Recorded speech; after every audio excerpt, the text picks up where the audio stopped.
I want to be able to chip around the backyard, but not tear up the new grass. So I built a simple chipping tee with 2 different surfaces that I can place anywhere for some backyard fun. Oh yeah, spoiler alert, we have grass now. I'll cover that in some upcoming videos.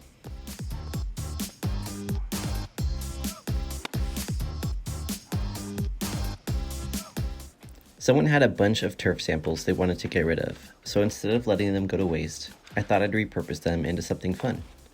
This whole thing is only made of a few materials: the turf squares, a leftover piece of 3/4 inch plywood, a foam mat, some construction adhesive, and some roofing nails.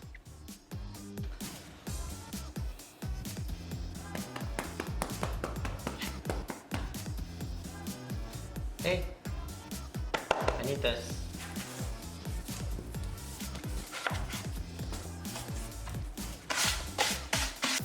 First, I used the construction adhesive to attach the foam mat to the plywood.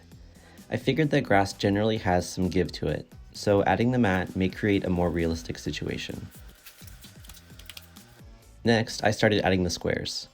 2 rows of 6 for each type of grass should be plenty of surface area for the average backyard golfer. These squares appear to have a grain direction, so I made sure the look was consistent throughout. I used construction adhesive to attach the squares to the foam mat. Unfortunately, after a quick test, it was clear that the adhesive alone would not hold the small squares in place over time. A bad swing popped off a few squares. So I created a solution that works great. Roofing nails have a large flat head that will hold down the squares well.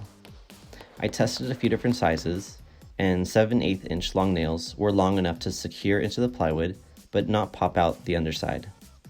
I added a nail into the corners of each square. The nails sit recessed, so no worries about dinging the clubs. In the tall grass, the nails are practically invisible.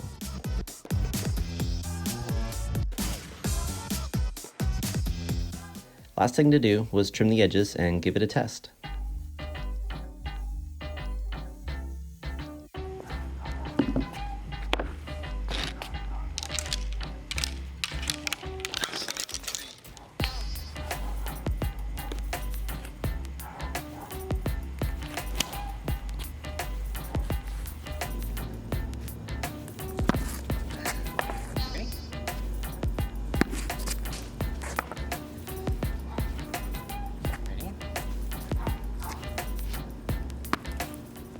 It works great.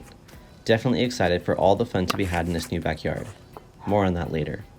Okay, that's it for now. See ya. What is it?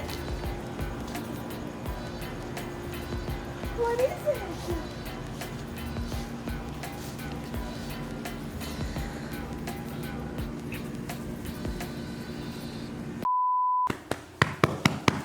What are you chewing? What is this? No, you can't have that. No.